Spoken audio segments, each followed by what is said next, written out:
I once again welcome you to your economics class, students. So we have finished with the second chapter and today we are going to start the third chapter of economics, that is economic reforms since 1990 or 1991. So far we did what the government did in order to revive the economy just after getting independence. So far the objective was to build in self-sufficiency or self-reliance. Now we move towards the policy reform adopted since 1991. Now the global challenges were changing. Now we had to increase the competitiveness and efficiency of our economy in order to meet the international competition as well as to boost up the process of economic growth. So we went for a change or a modification in the economic policies, and hence it is called the new economic policy or the economic reforms since 1991. Now, why did we have to go for these economic reforms? What were the conditions that necessitated the adoption of these reform measures? Let us deal with them one by one. The first, so we are going to deal with the factors responsible for economic reform. The first one, fall in the foreign exchange reserves. The foreign exchange reserve was gradually depleting as the imports were much higher than the exports. Next, adverse balance of trade.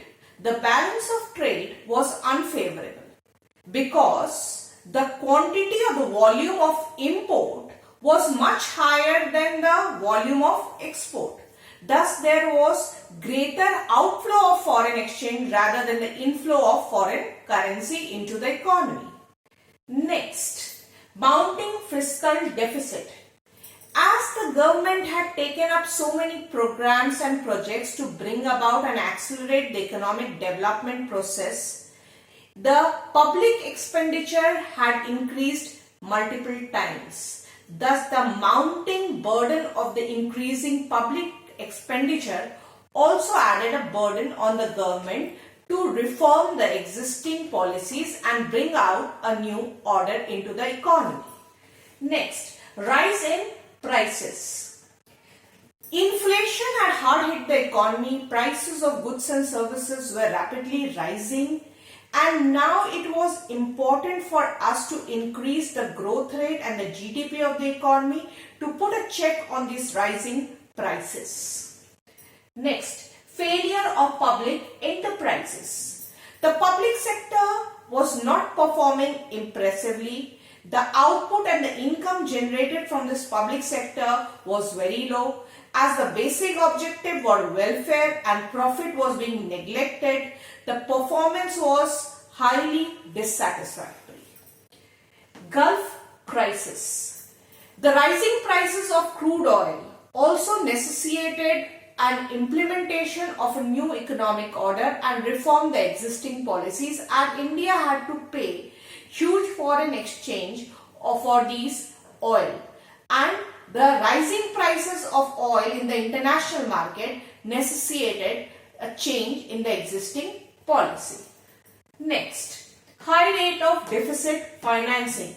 Year after year, the public expenditure was always higher than the public revenue, leading to a deficit finance.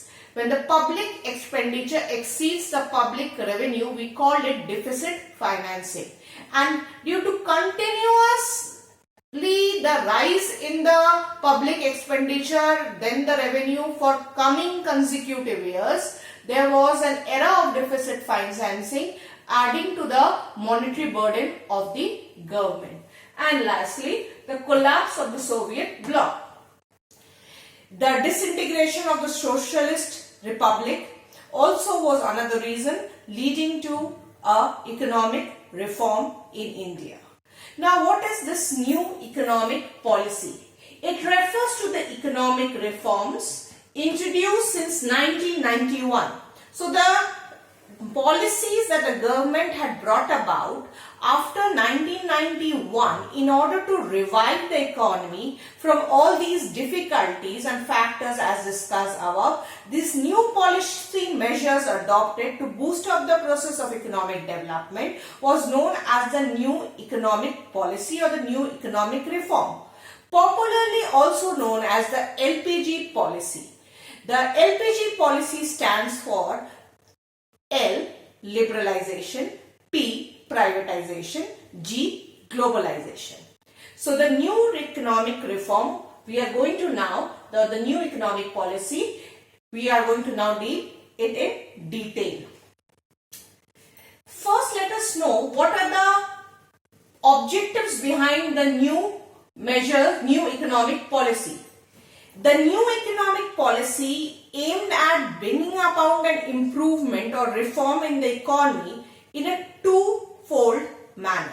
Number one, the stabilization policy, and number two, the structural adjustment. Let me first discuss the stabilization measures. There was a disturbance in the economy.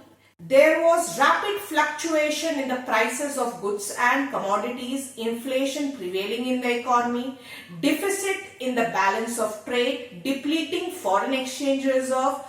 There was an urgent need to introduce stabilization in the economy and make the economy free from abrupt fluctuations. So the new economic policy aimed at bringing about stabilization in the economy first of all. Secondly, it aims at bringing structural adjustment or structural improvement measure. It wanted to create an environment of competitiveness where we could encourage other countries to make an investment and invest into the production activities in the economy, so as to create a conducive environment for production and increasing the competitiveness in the economy and improve the standards of production. So the structural measure aimed at improving the efficiency of the economy, increasing the international competitiveness, as I discussed just now. Now I said that the new economic reform measures are popularly known as the LPG policies: liberalization, privatization, globalization. In the new economic policy, structural reforms can be seen with respect to these three areas. Now, this is what the chapter will basically focus upon: the new economic policies and the policies of liberalization, privatization and globalization under the new economic order that was adopted in order to increase the competitiveness, in order to boost up the efficiency and speed up the process of growth in the economy. Now, we are going to take them one by one. To begin with, first we would be dealing with liberalization. Liberalization means removing all restrictions and controls in order to ensure free movement of goods, services and people across the political boundaries. Now, how to remove these controls and restrictions? There are different types of control and restrictions imposed in form of quotas, tariffs, taxes. By relaxing all these measures, we can encourage a more free movement of goods, commodities, services and people across boundaries. Liberalization means removing all unnecessary control restrictions like licensing, protections, duties, quotas in order to increase trade, investment, movement of people for jobs, services, education, medical facilities, tourism, etc., etc. It allowed the private sector companies to operate business transactions with limited restrictions or limited control. Now we would further move ahead with the purpose or the objectives behind introduction of this liberalization policies by the government, or why did the government introduce these liberalization measures. We are going to discuss them one by one. The first reason to decrease the burden of the country.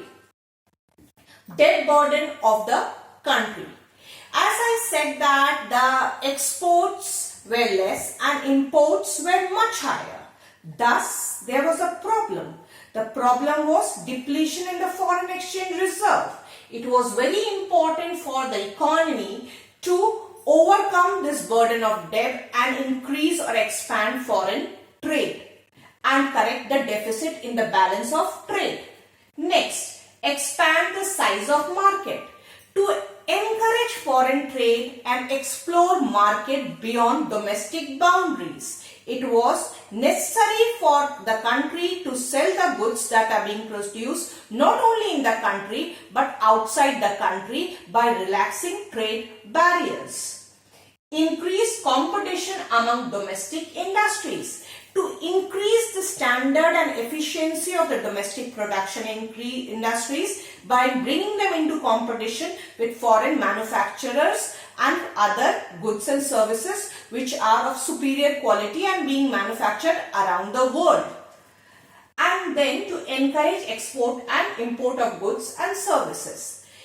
Foreign trade being another major objective of promoting liberalization. So I expect you to go through these topics and discuss these topics in detail, dealing with each and every point.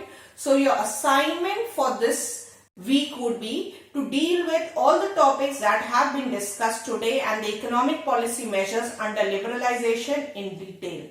And make sure that you discuss these in a point-wise format as per your CBSE pattern. So your present day homework is only dealing with the topic liberalization. As we proceed with it, we will follow the same technique for globalization and privatization. Make sure that you also hunt for the points related to the merits and demerits of liberalization when you prepare your notes. So far, thank you for joining the class. Hope you have a serious time going through your books, and for any doubts and queries, you can leave your comments. I can discuss with your problems in the next class. Thank you.